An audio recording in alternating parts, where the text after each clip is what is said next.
Kaugnay sa protesta ng mga provincial bus driver, makakapanayam natin si Attorney Francis Tolentino, Chairman ng MMDA. Magandang umaga, Attorney Tolentino.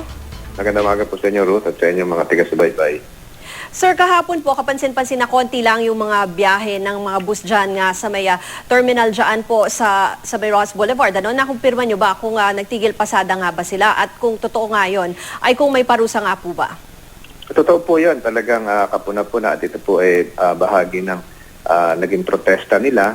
So meron po itong kaparusahan magmumula sa LTFRB dahil inuulit ko po, pag kayo po ay kumuha ng prangkisa, ito po ay kasundo ang bayan. Ang ibig sabihin po niyan, meron po kayong responsibilidad bilang franchise holder na ipatupad yung kondisyones ng prangkisa at ito po ay bahagi ng serbisyo publiko. So hindi po pinag-uusapan dito yung kinikita o maliit ang kita. Ang pinag-uusapan po dito ay yung halaga ng prangkisang ibinigay sa inyo ng Estado para paglingkuran ng ating mamamayan. Maging ito ay prangkisang panghimpapawid, pandagat, o panlupa, kagaya po ng bus operation.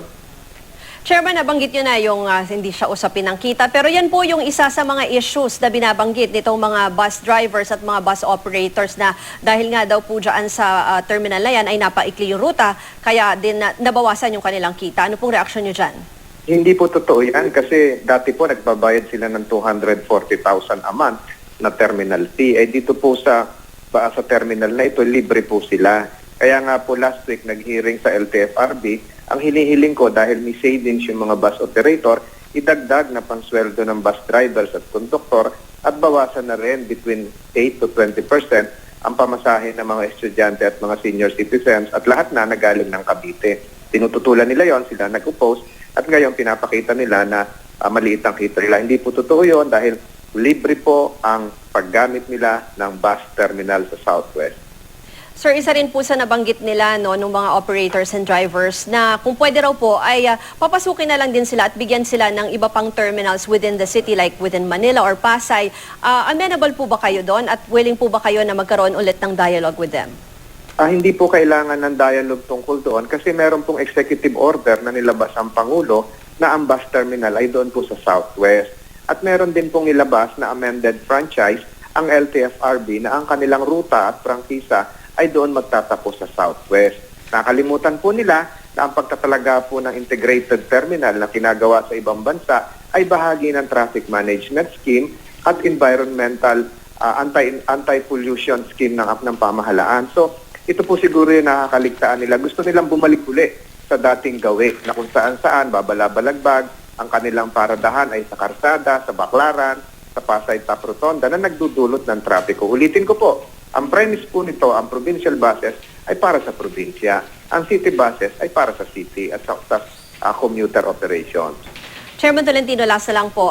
Sa gitna po ng mga issue na ito, medyo naiipit po talaga din yung mga pasahero. Ano naman po yung mensahe sa kanila? Wala pong issue dito eh. Ang dapat pong magpaliwanag dito ay yung mga nag-strike.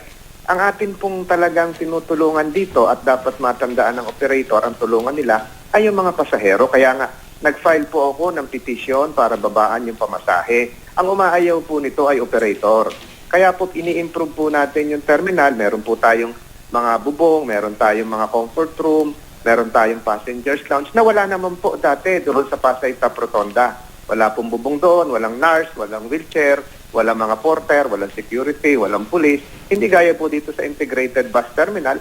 Nandun po lahat yung kumbinyenteng maibibigay sa ating mga pasahero na libre, na hindi binibigay dati nung nasa karsada sila. Nung nasa karsada po sila, wala naman pong doon, wala naman pong CR doon, wala naman pong doktor at nurse na umaalaga at umaasiste sa ating mga pasahero. Okay, maraming salamat. MMDA Chairman Attorney Francis Tolentino.